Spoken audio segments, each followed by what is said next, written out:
कर्पूरगौरं करुणावतारं संसारसारम्। ओम शिवाय, जय माता दी। पुनः स्वागत है आप सभी हमारे बहुत प्यारे से सिंह राशि के जातक और सिंह लगन के जातक। एक बहुत बड़े लेवल पर अंधकार का सफाया होने वाला है और जो भी कष्ट आपके बने हुए हैं फाइनली उनसे पीछा जो है आपका छूटेगा, यानी कष्टों के जलने का समय आ चुका है। कैसे, किस आधार पर? क्योंकि कर्क राशि में सूर्य और बुध इकट्ठे होने वाले हैं। 16 जुलाई से ये कॉम्बिनेशन बनने वाला है, यानी सूर्य और बुध, यानी कि हो गया बुध आदित्य राजयोग या बुधादित्य राजयोग। 16 जुलाई से लेकर 17 अगस्त तक ये कॉम्बिनेशन बनने वाला है, लेकिन इसका जो लाभ है वह हमारे को 9 जुलाई से देखने को मिल जाएगा। क्योंकि 9 तारीख से इनसे एक भाव पीछे यानी मिथुन राशि में बैठे हुए बृहस्पति बाबा जो अभी तक अष्टप्रभाव में चल रहे थे वह उदय हो जाएंगे। अष्टप्रभाव से चलने से और 11वें सेक्शन में बृहस्पति आ जाने से जातक को थोड़ा सा अपनों के द्वारा ही धोखा थोड़ा सा ज़्यादा देखने को मिलता है, यानी वो जहाँ विश्वास करता है उसके बदले में उसको जो है विश्वास जो है उसके भंग होने की स्थिति ही देखने को मिलती है और उससे वह निराश होता है। तो ये स्थिति में अब न्याय होने वाला है।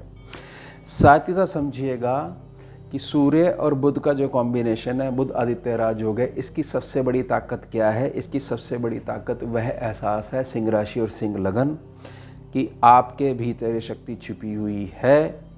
आपने अपनी जो रीति नीतियां हैं वह अलग ढंग की कर ली है, इसलिए शक्ति दब गई है।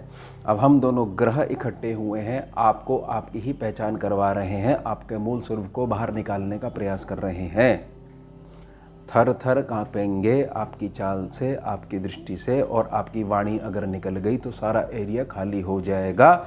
अभी तक हर प्रकार से जो आपका फ़ायदा उठाते आए थे और जो आपकी रिश्ते ना बिगड़े, घर परिवार जो है बना रहे, दोस्ती बनी रहे, इसको लेके चल रहे थे, वह सारी चीज़ें चलेंगी ही चलेंगी।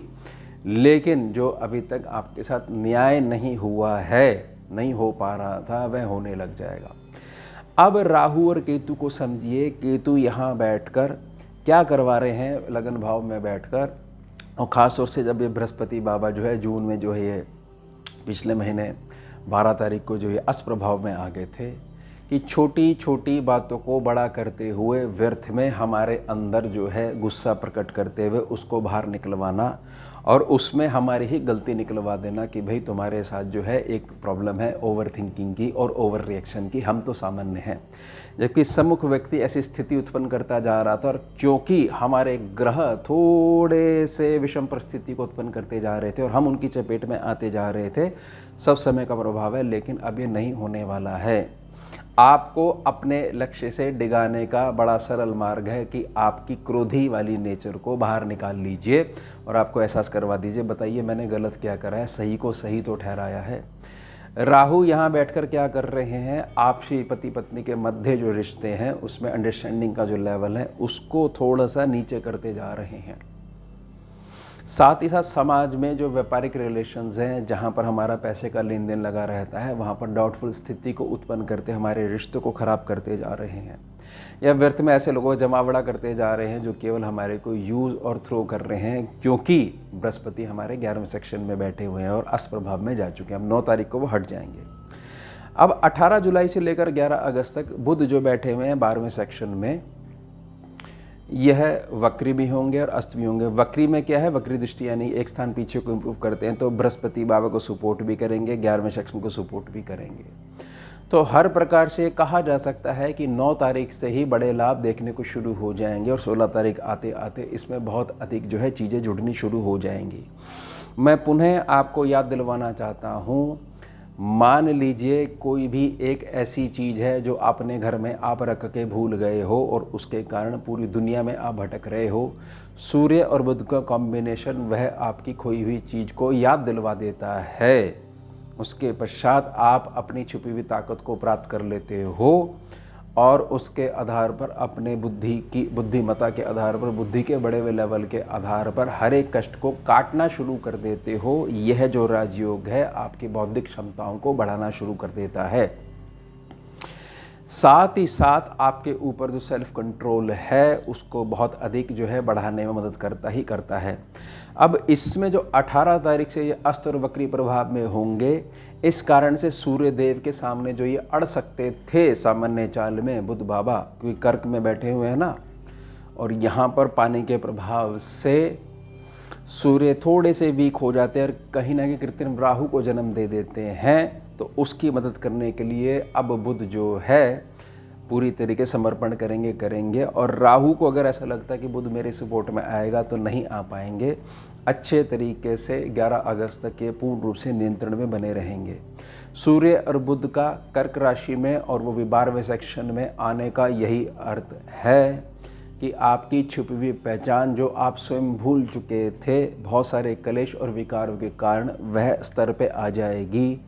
और ख़ास तौर से सिंह राशि और सिंह लगन के जो स्त्री जातक हैं, जिनको अपने घर में ही बहुत अधिक पारिवारिक संघर्ष देखना पड़ रहा है, व्यर्थ का कमाई भी कर रहे हैं और जो है एक प्रकार से सुन भी रहे हैं, दास्ता वाली जो चीज़ हो रखी है अपने ही घर में, वो पूर्ण रूप से अंधकार जो है हमेशा के लिए गायब होने वाला है।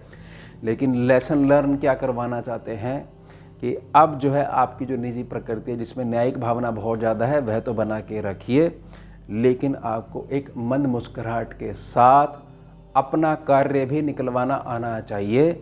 और जो चीज़ आपको सूट नहीं करती है, आपकी नेचर प्रकृति या धर्म के विरुद्ध है, उसके लिए आपको ना भी कहनी आनी चाहिए। और पूरे कॉन्फिडेंस के साथ यह जो 1 महीना है इन ऊर्जाओं को बढ़ा देगा। जिस हिसाब से मैं प्रार्थना कर रहा हूँ, इस प्रार्थना को स्वीकार कर लेते हो तो कष्टों के रूप में 9 जुलाई से चीज़ें शुरू होती हुई 16 जुलाई पे प्रबलता में पहुँचते हुए फिर पुनः आपके जीवन में कंप्लेंट सेक्शन को दोबारा जागृत नहीं होने देंगी।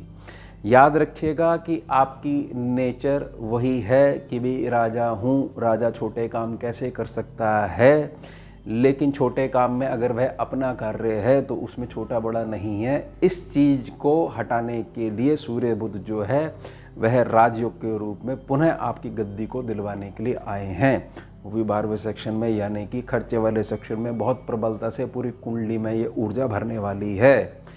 यह राजयोग जो है हर प्रकार से आदमी को बनाता ही बनाता है। आश्रित कंधे जो होते हैं उनको शून्य करता ही करता है, लेकिन जातक को कहीं ना कहीं ये समझने की आवश्यकता है कि बहुत सारी चीज़ों को हृदय पे लगा लेने से और यह चीज़ सोचने से कि इस क्षेत्र में मेरा न्याय नहीं हुआ, यह सोच ही आपको गोल गोल घुमाना शुरू कर देती है और हम कंप्लेंट्स में ही उलझ के रह जाते हैं। ये ध्यान बना के रखिएगा कि भाई जैसा युग है वैसी ही चाल हमारे को पकड़नी आनी चाहिए। इस चीज़ में कुछ नहीं रखा हुआ है कि ऐसे कुछ व्यर्थ के नियम जिससे हमारी प्रोग्रेस प्रभावित होती हो और हम अपने निजी आकलन में अपने आप को सही बता रहे हैं और व्यर्थ में संघर्ष झेल रहे हैं, उसको काटने के लिए जब जब सूर्य बुध का कॉम्बिनेशन बनता है, जातक को यह एहसास होता है कि मैंने बहुत सारी चीज़ें व्यर्थ में सोचकर व्यर्थ में एक्शन कर दिया, अगर यह नहीं करा हुआ होता तो मेरी स्थिति आज इस तरीके से या बेहतर स्थिति में मैं जी रहा होता। तो निजी प्रार्थना रहेगी, ये प्रबल राजयोग है, परम राजयोग है। यह आपकी छिपी हुई शक्तियों को आगे बढ़ाना शुरू कर देगा और उसी अपने कार्मिक लेयर्स के आधार पर, कर्म के आधार पर, मेहनत के आधार पर अब फाइनली जो है आपके जो कष्ट है वह जलने शुरू हो जाएंगे। बहुत अच्छा समय आपका शुरू होने वाला है। तो ये हो गया हमारा उत्तम विषय। मिलते हैं आपसे अगले भाग में नए विषय के साथ। जुड़िए और जोड़िए। ओम शिवा, जय माता। भुजगेन्द्रहारं कर्पूरगौरं करुणावतारं